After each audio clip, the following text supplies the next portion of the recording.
After two trades of core players heading into the holidays, the Guardians had a quiet Christmas, but we did learn about one player they were also ran on, who recently signed a free agent contract, and the last time the Guardians made this deep of a playoff run, they were all in.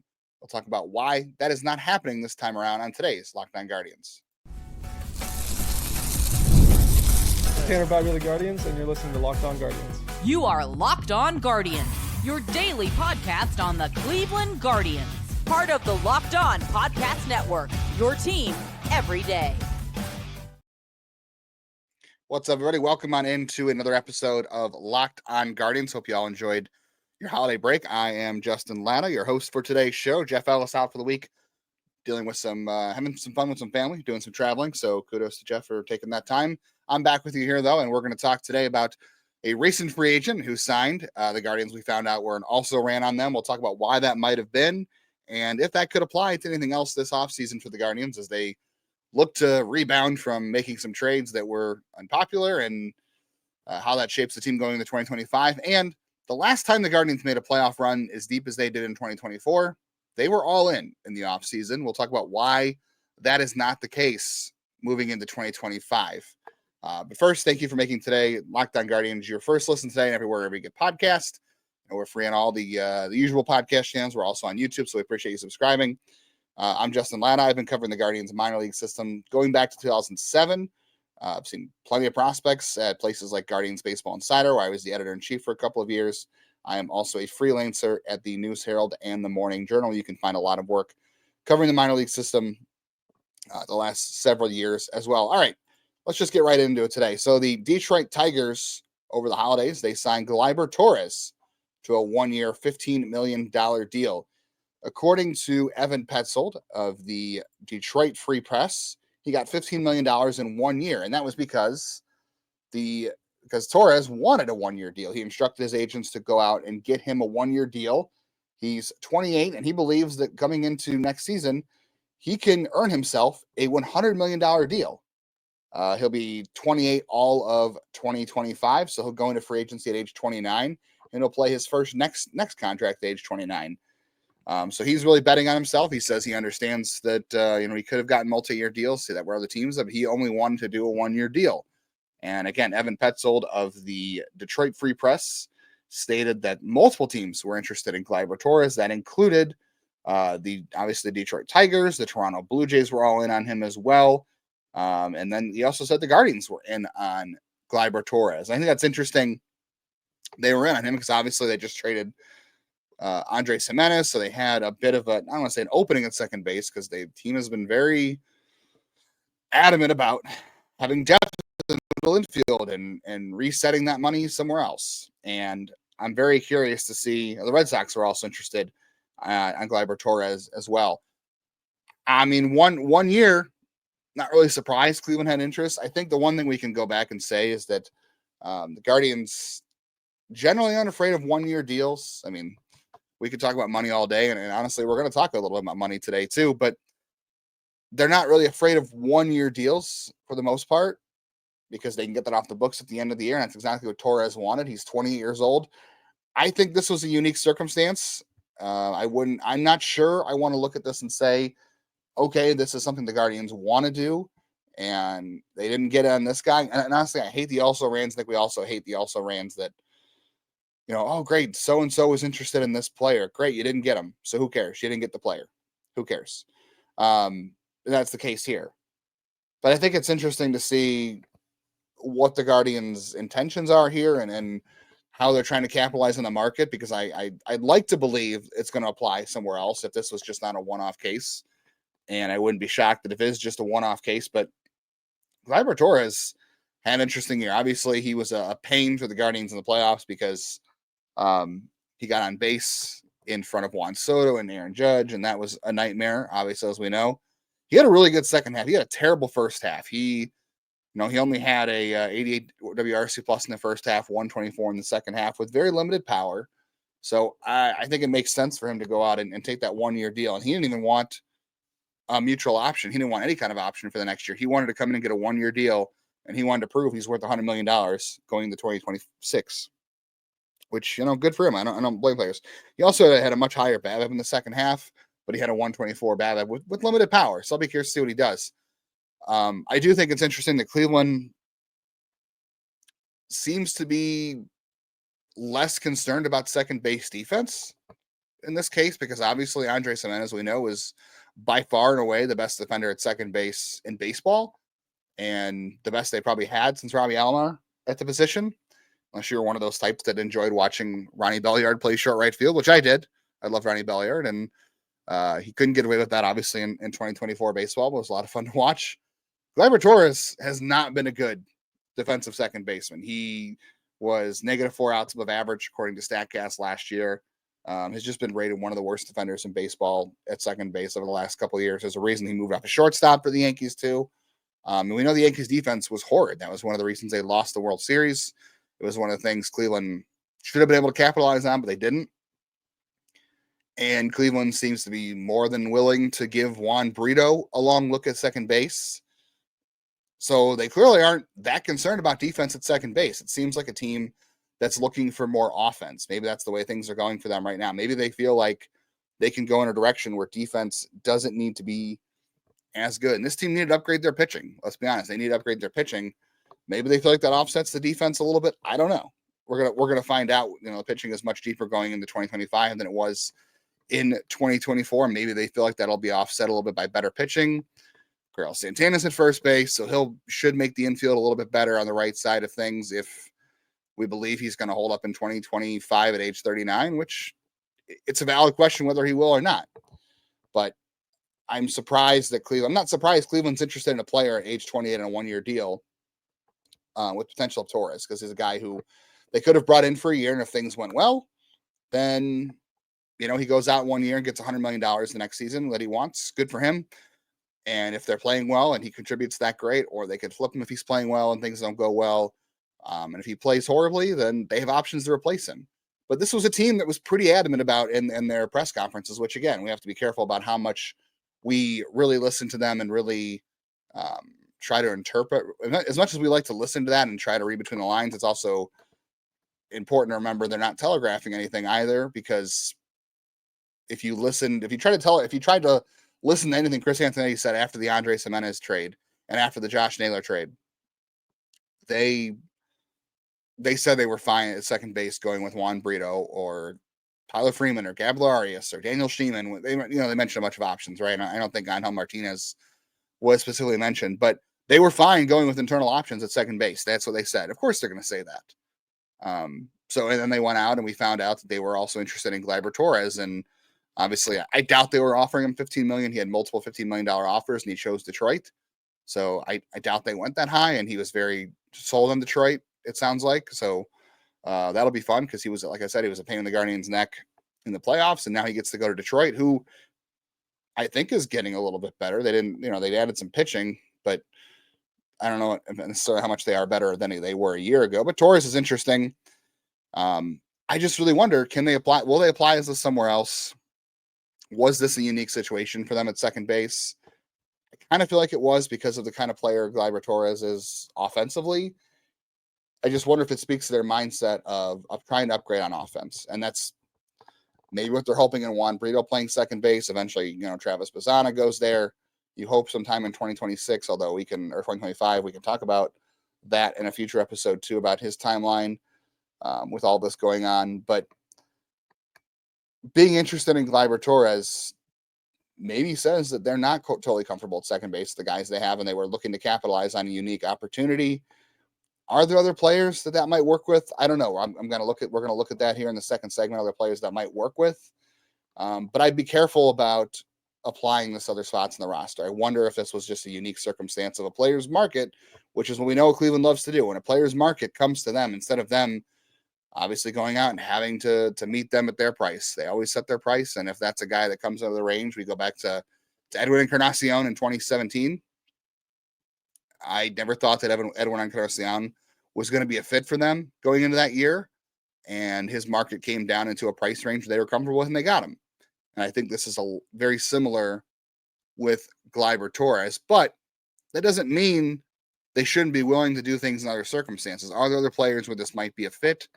They certainly need to add pieces to the roster. I don't know if they should be comfortable going into 2025 looking at Juan Brito. And I like Juan Brito. I'm confident that he does have an interesting offensive future. Defensively, it's still a struggle, but there are ways you could still utilize him without having to or try to minimize his defense. And I'm still interested in him as a prospect, but I don't know going into 2025 that this is a team that should be saying that Juan Brito is fine at second base until Travis Bazzana is warm and ready, or Brito looks so good you can think about different options with the two of them on the field together because they fit so well, or because they're just forcing you to play them somewhere. There are other ways you can do that. You can make things work. They were very interested in moving Brito around for different reasons, which I'll touch on in the second segment, but they should be able to go out and do this kind of thing. There are players out there they should be able to apply this to and continue to scour the market for and get better, because maybe Gleyber Torres looking for a 1-year deal was a very unique opportunity that they found that out. I'm sure the agent communicated with them. That's what he wanted, and that's what Cleveland's comfortable with. But there should be other ways for them to consider that, because they do need to add to this roster externally, whether that's through free agents or trades. And maybe a trade's more likely, maybe it's not. But this is not a roster that's complete. It's still filled with young players, and that's fine. But at second base, you're going to have a rookie, and shortstop, you're going to have Brian Roque, who had a very inconsistent 2024 across the board. And you're going to have an aging Jose Ramirez, who you got to put more around at some point. And you put an aging Carlos Santana at first base, who maybe did outperform Josh Naylor in some ways, but you're banking on, Father Time not catching up to him quite yet. And you don't know who your outfielders are outside of left field, and wherever Lane Thomas goes. There's still questions on this roster to be answered, and the Guardians should be answering this offseason. So let's talk about some other players who maybe this could apply to, that we can look at. Maybe not get our hopes up so much. I hate to drag the room down, but I do think this was kind of a unique opportunity for Cleveland with Gleyber Torres. I don't know this will apply somewhere else, but I'll try to look at some guys that might fit in that mold. And before we get out of here today, we are going to talk about why, after the 2016 World Series run, the Guardians seem to be all in some ways, and why, after making an ALCS run in 2024, they are not. Coming up.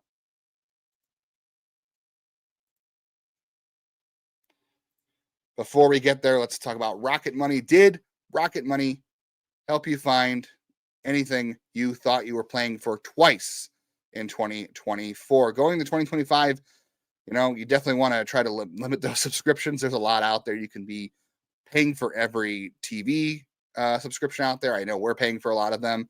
I've had subscriptions I don't even realize I was paying for. I've been able to cancel a few of them with Rocket Money. Honestly, it tells you exactly what you're paying for and where you can put a stop on it, so you can stop paying for things you're not even using. There's a lot of apps out there that I was using, both for TV, for work, that I just wasn't using. I completely forgot about signing up.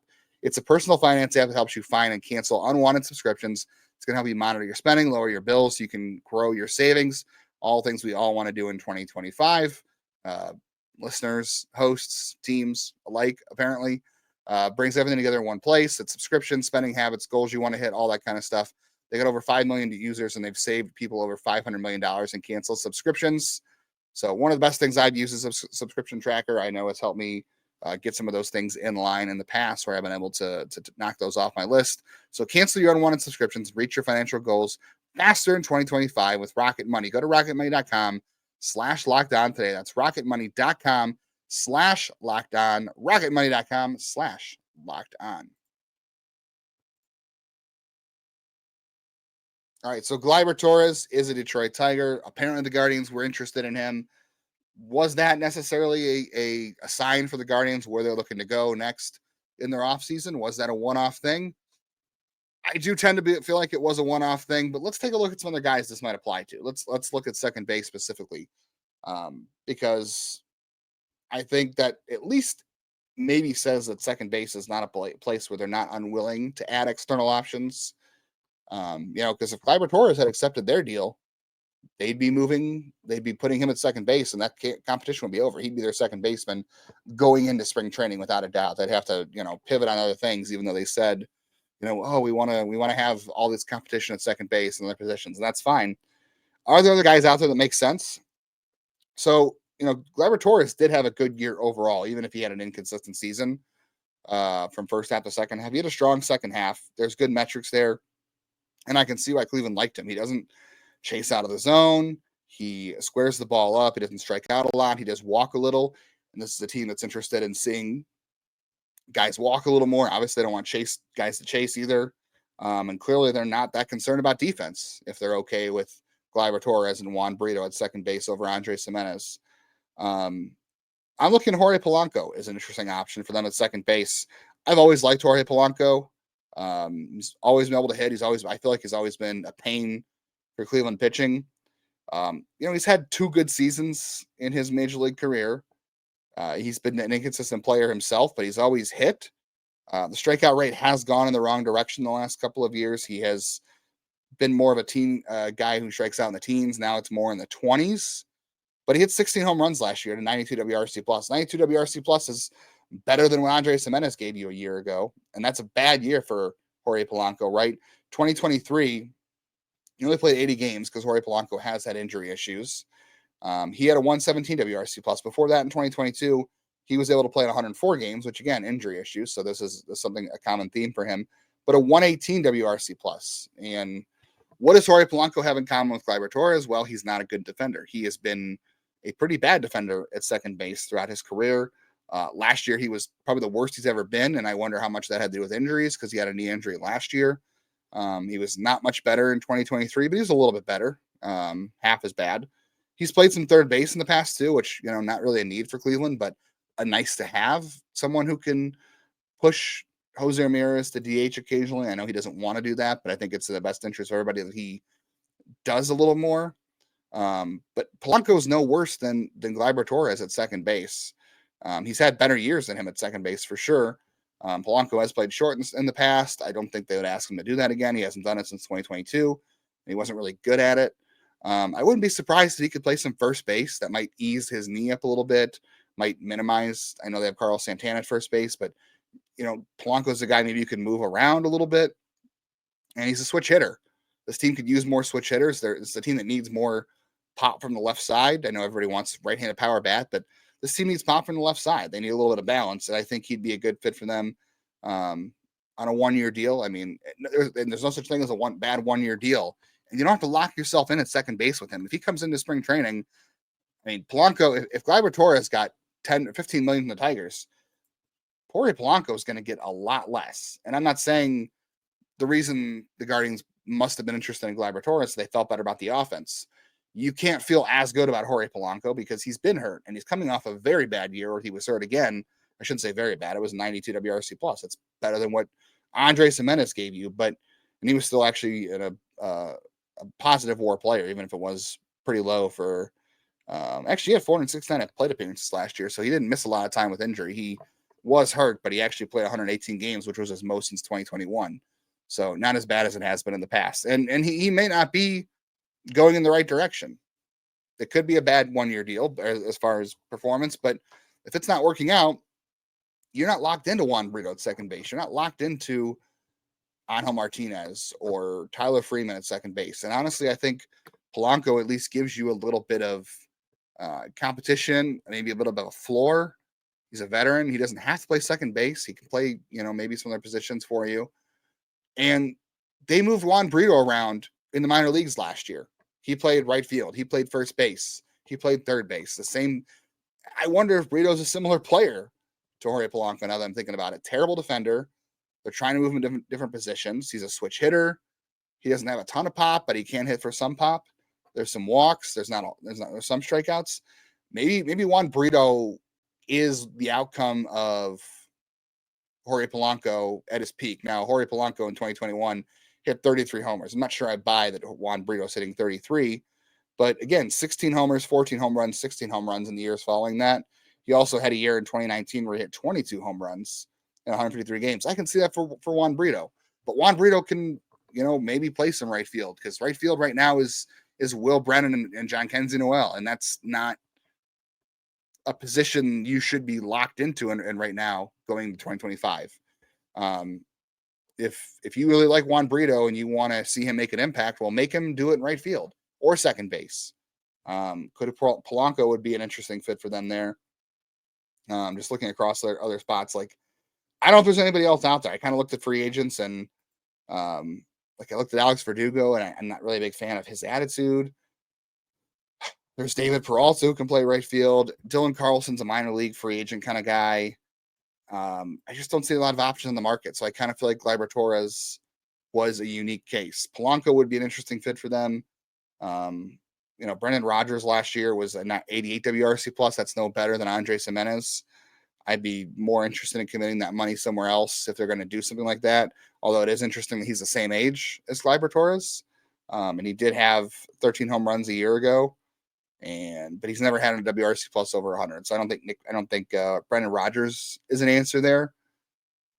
There's just really not a whole lot of good options out there on the free agent market for them. And I think if the only other way they can do this is a 1-year deal with Jorge Polanco, or there's guys like, let's talk about Anthony Santander. I think a lot of people are interested in Anthony Santander. This is another case of a guy who is a terrible defender who we have no idea where the market's going on him, right? He rejected the qualifying offer, so I think you can, with 100% certainty, rule him out for Cleveland. He's attached to a draft pick, so I don't see it. But like, where's his market? He wants a 4 or 5 year deal. I don't know if he's getting that. Also can't play defense. I don't expect him to repeat his 2024 performance, but he's still pretty darn good, and he could do some different things offensively for teams. He's played first. He's also a terrible defender, like I said. He could DH. I don't think he's a fit for Cleveland, but and I wish he wasn't attached to a qualifying offer, because then I would wonder, would his market come down to the point where Cleveland would be interested in him?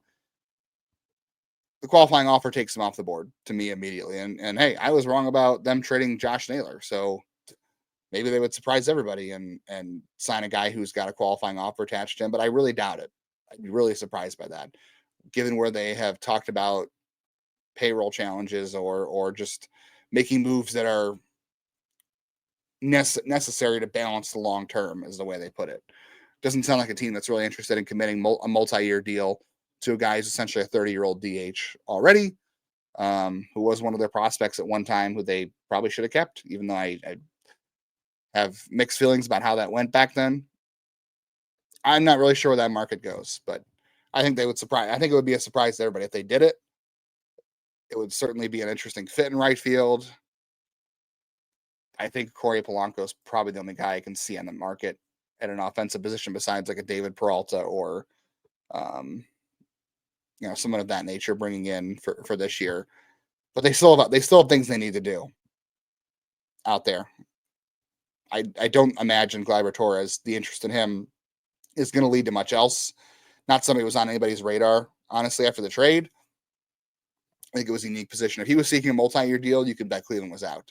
So I think you can clearly see a 1-year deal is the only place Cleveland's going this offseason in terms of contracts. And Polanco might be a guy who fits that. Like I said, David Peralta is a guy who fits that.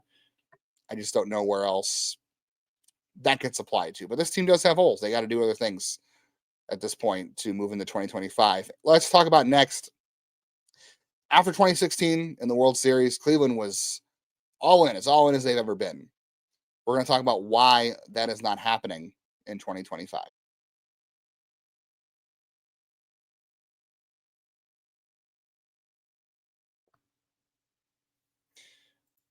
After coming off a World Series run in 2016, Cleveland added Edwin Encarnacion. They didn't really add much else after that, going into that year. They did wait until Boone Logan became available. It was a left-handed reliever who was the guy they needed out there to complement Andrew Miller, so they could have two lefties back when you had Loogie was a thing. That was really all they did that offseason, going into 2017. Obviously, they ended up adding Jay Bruce later in the year, which was a necessity because of injuries to Michael Brantley and Lonnie Chisenhall. I'm sorry, they added Austin Jackson. I shouldn't say they didn't do anything else. They had Austin Jackson, who had a fantastic year and had one of the best catches we've ever seen in the outfield in baseball history.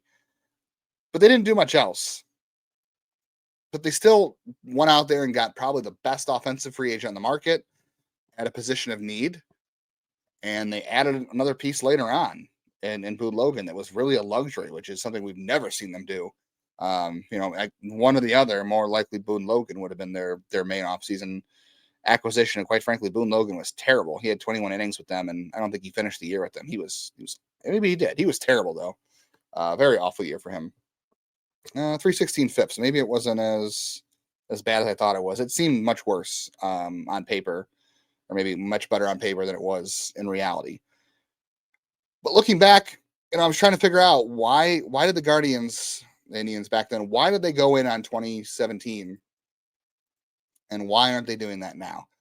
So I was just trying to think about a couple of similarities in these two teams. So, we already know going into 2017, Cleveland pitching staff was fronted by Corey Kluber, who was obviously very cheap at the time, who was not coming off a Cy Young win in 2016, but a good season, would go on to win the Cy Young in 2017.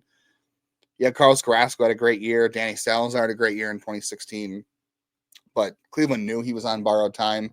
That's what we always heard about Danny Salazar, was that arm was always on borrowed time because of just behind the scenes issues and the body type and the arm and everything.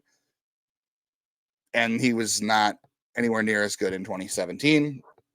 And you brought back the same guys in 2017. You still had Trevor Bauer. You still had Josh Tomlin, who were pretty much the same guys in 2017 as they were in 2016. Mike Clevenger took a step forward, obviously, in that year. The bullpen, everybody came back from the bullpen in 2016. It was still a fantastic year for them, and they were really healthy on the pitching side of things. But it was a cheap pitching staff, which is no different than what Cleveland has in 2025, right? The pitching staff is still incredibly cheap. Ben Lively is very cheap. Tanner Bybee is still on pre-arb for a little bit more. Everybody else, Gavin Williams, Logan Allen, Tristan McKenzie is going to arbitration, but he's not going to get that much. Still a very, very cheap pitching rotation, even with adding Luis Ortiz and even adding Slade Ciccone. Like, this is still a very, you brought back Shane Bieber, who's going to be the most expensive pitcher on this staff. And I think Shane Bieber this year will make much more money than anybody did on that 2017 pitching staff, which, not a shock given it's 2025. And that's the pitching market these days. And Cleveland got very lucky with Corey Kluber coming up through the minors late and Carlos Carrasco taking forever to bloom. They still had a lot of guys, young, that were locked in, right? You still had Jason Kipnis and Francisco Lindor and Michael Brantley and obviously Jose Ramirez emerged. Those guys were all fairly cheap, right? You had Yan Gomes, who was coming off an injury plague 2016, Roberto Perez, Lonnie Chisnell, a lot of young, cheap guys, right? Really not a lot different than the Guardians going into 2025, right? You've got still that really cheap bullpen, right? Clase is under a very team-friendly deal. Trevor Stephan under a very team-friendly deal coming off of an injury. All the other guys in your bullpen, Tim Herron, Cade Smith, still pre-arb. No one's expensive out there. Your most expensive player is Jose, and then now it's Lane Thomas after you traded Josh Naylor, and I guess we'll count Carl Santana making up that money is a guy who's making up that money now. But you have everybody else is looking at pre-arbitration, right? Your Bo Naylors, your David Fries, your Brian Rocchios, all those guys are pre-arbitration going into next season. Cleveland coming off 2016, I should say, Cleveland ran a payroll that year when all said and done, after the additions of Andrew Miller and some other and Brandon Geyer and Coco Crisp. $104 million was their payroll in 2016 after everything was adjusted. The Guardians' payroll in 2024 was the same.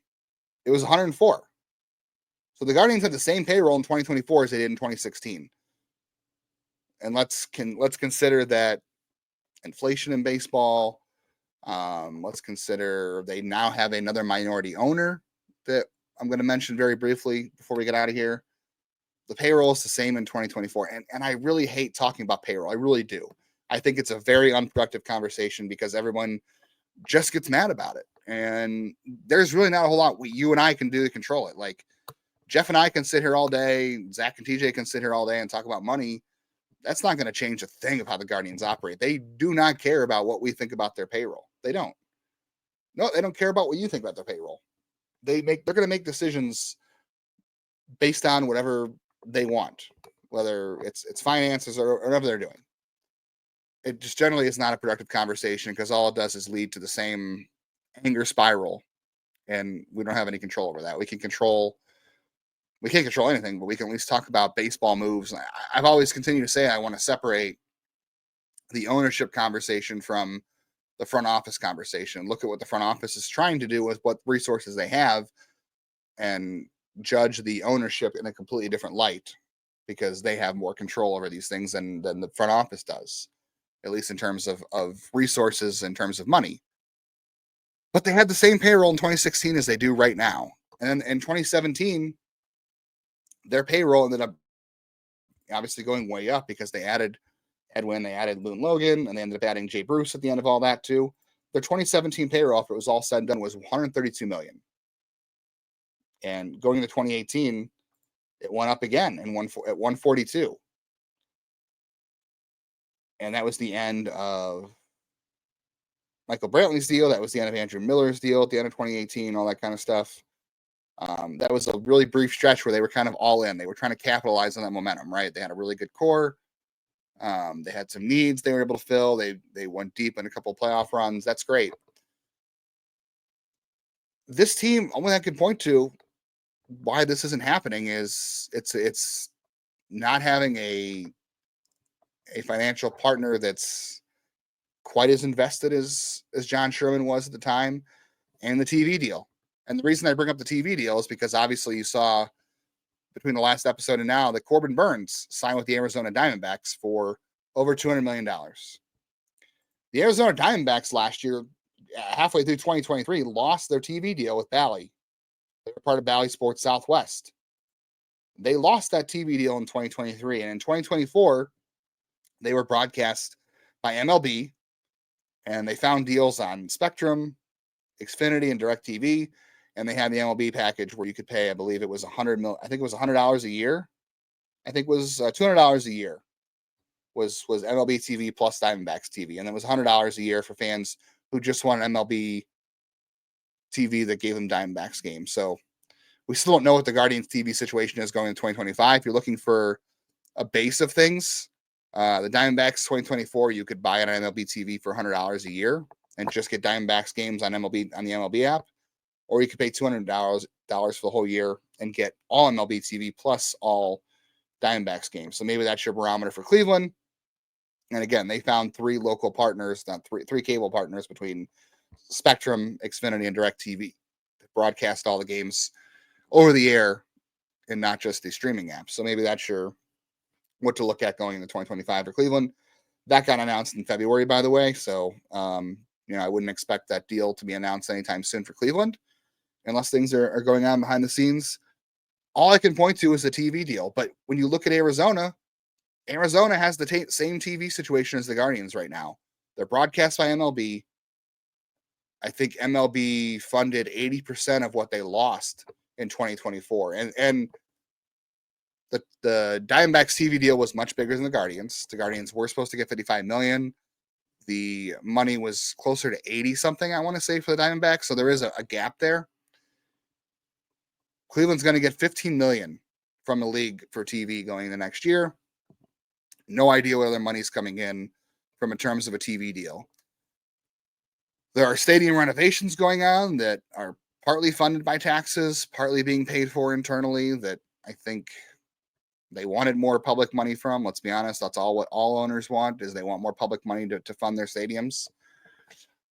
I think the team is probably funding more than they would have liked. And I'm not making excuses. I had this whole conversation through a text message with Jeff over the weekend about this. I'm not making any excuses for anybody who has millions and billions of dollars. I'm done with that. I have no interest in doing that anymore. Never did, but it's getting more annoying to do those kind of things.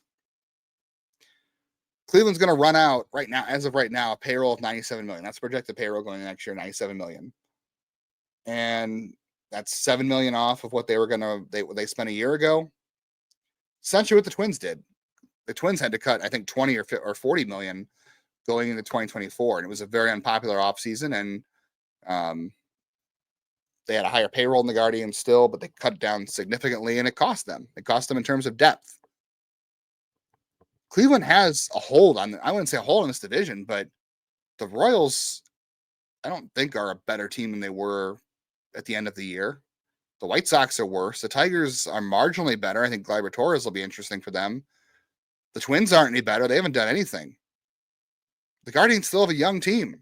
They still have needs on this team. I don't know if I'm not saying free agency is the answer here in terms of payroll, right? Like Edwin Encarnacion in 2017 was a really good fit for them. Mike Napoli was gone. He was the best guy in the market. It was a position of need. It worked out that he wanted like a 4-year, $100 million deal. Cleveland was never going to do that. The market never got to that point with him. He accepted 3 years, $60 million from them. They didn't pay the last year of that deal, whatever. It was a unique circumstance. And I think the only reason I can point to they had 8 home games, I think, in 2016 in the playoffs. You had 2 in the first round, you had 2 in the second round, and you had 4 in the World Series. This past playoff run, you had 2 in the first round, 3 in the first round and 2 in the second round, 5. So 3 less playoff games. You had 3 less playoff games this past year than you did in 2016. All I can point to is the TV deal. Well, the Diamondbacks went out there and they just spent $200 million in the same TV situation. And I'm not saying it's apples to apples TV situation, but it's similar. I don't think the Diamondbacks are running out. They ran out $173 million payroll last year. Right now, going into 2025, they're estimated at 194. We know Cleveland's never going to do that. I don't think anybody expects Cleveland to do that. And I'm not saying free agency is the answer. Oftentimes, free agency, especially for a team like Cleveland, even Jorge Polanco, it's a 1-year deal. We just talked about him, or Gleyber Torres. Not necessarily the answer, because those deals tend to fall on their face. We go back to Josh Bell and Mike Zunino and Nick Swisher and Michael Bourne, even though I had faith in the Nick Swisher signing working out. I'm not saying free agency is necessarily the answer, but I think we can all agree that it makes sense for Cleveland to run a payroll. 2017, we said it was what, 130, 120, 132 in 2017. And 2020 and 2016, it was still even 104. How can you have the same payroll you had 8 years ago? And people are talking about, when does David Blitzer take over? I haven't seen a single article on David Blitzer since 2022, when he became a part owner of this team. I haven't seen an article written since then. He hasn't even spoken to the media. The only thing we've seen of him is a statement when he was an investor of the team. And if you want to go back and look at this too, so 2016, John Sherman only owned 15% of the Indians at the time. He later bought a 10%, another 10%. So he ended up at 25% before he got out. Blitzer is in at 25%, but 15% of that first went to John Sherman to make him whole. The other 10% went to the Dolans. And he was expected to add another 5 to 10% ownership in 3 years after that. So we're only 2 years into that. So in theory, Blitzer is what, 20% in, 15% in total, when you count the money not going to John Sherman to make him whole from getting out of here. And at the time, it was believed that it was going to take 6 years for Blitzer at least to have majority interest in the team. So we're talking 2028. It's 2025. We still have 3 more years on that. And there hasn't been any mention of that. So it seems that Sherman at the time was more interested, or more all in terms of a partner and what he was able to do for this team and the payroll and all that kind of stuff than Blitzer has been. And, I looked over at some things that, like, what Blitzer has done with payroll on his other teams. He's part owner of the 76ers and the New Jersey Devils. It's hard to compare in cap sports. I don't think that Blitzer has the same. I don't have any numbers on this because there hasn't been any talk about it. There hasn't been any discussion about it. There hasn't been an article since 2022 on what's going on with David Blitzer. So it's hard to really know where the money is at with him right now. The TV deal is something I can say. It's the TV deal right now, and it seems that John Sherman had more invested in Cleveland going into that offseason at some point. That's why the payroll continued to go up. I don't know what Blitzer's doing behind the scenes, but they said up front when Blitzer was bought in that he was not brought in to make any major changes on the way they operate. Only thing I can think of is a TV deal. And you look at Arizona, it's frustrating. It's very, very weird. If Cleveland goes in, the offseason is not over. It's still December 30th as you're listening to this. the Guardians could do more, but the free agent market just doesn't look great for them. Maybe Anthony Santander is a surprise and bumps that up. I don't know. I really doubt it because that would probably block Chase DeLauder, and we know that they don't want to do that. That seems to be their answer. So, maybe this episode's not going to make me very popular with the team. Maybe people who don't want to talk about payroll, they're not going to like this episode either. That's fine. It had to be said. I think it had to be brought up. I don't think we can bury our heads in the sand and say, like, this team made an ALCS run a year ago, and maybe they got there with things being a little bit, I don't want to say lucky, but things that worked out in their favor that maybe shouldn't have, right? The bullpen's going to regress. I don't think the bullpen's going to be as good as it was a year ago. Rotation probably will be better. I can't imagine it being any worse, even though you had, Lively and Bybee, and then Boyd came to the rescue a little bit, but I would think it's going to be better going into 2025. You're worse offensively, unless they really believe in the young players that they're going to take a step forward and Santana's going to beat Father Time. And we'll all say, well, the Guardians are our overlords and they just know more than we do, which they should know more than we do. But it's hard to believe they're going to be better offensively on paper right now. And we'll have to let it all play out. And again, the offseason's not over, but we'll see how the rest of things play out. But I think it had to be said. I think it has to be. You have to look at all the factors, what Arizona is doing, what they've done in the past, where ownership is, the TV deal. I think all those things had to be addressed. I don't think you can bury your head in the sand and not talk about it. We have to sort of accept reality that we can't change this, and this is generally how they operate, and that's the reality of the situation. And I try to separate what ownership does from what the front office does, and try to grade them individually, even though it's part of a whole of a team. But at the end of the day, the resources are what the resources are, and that's all we can judge on, and at least in terms of the front office. We'll see what happens the rest of the offseason. Like I said, this episode might make me unpopular with Cleveland. It might be unpopular with some listeners who don't want to hear about payroll and all these other things. I don't know. Let me know how you feel about it. I thought it had to be addressed at the very least. Also want to go through some housekeeping notes. So you get this episode on December 30th. I will be back as another solo episode on Thursday. We're going to talk about if the Guardians can get an upgraded first base and second base going into 2025 over 2024. And then on Friday in the new year, January 3rd, we will have our first mailbag of 2025. We haven't done a mailbag since all these moves have happened. So we'll get a mailbag going for 2025 on Friday's episode. And then launching in sometime in February before spring training, expect us to be out. We are going to launch an insider program for Locked On Guardians. Nothing you're not going to have to pay for Locked On Guardians episodes and like that. The podcast is all still free. This is an additional level of content we're offering to some of our listeners. So let us know if you'd be interested in that. We're going to send out a survey. If you're interested in taking a survey about the podcast, we'll send that out as well. And also gauge some interest on who wants to be part of the Locked On Guardians Insider Program. Thank you all for listening to this episode of Locked On Guardians. I hope you guys all had a good holiday. Have a good new year. Be back on Thursday when the new year hits in 2025. Hopefully a lot more things to look forward to. Hopefully a little less doom and gloom and more exciting things to come for this baseball team. Thanks for tuning in, and go Guardians, go.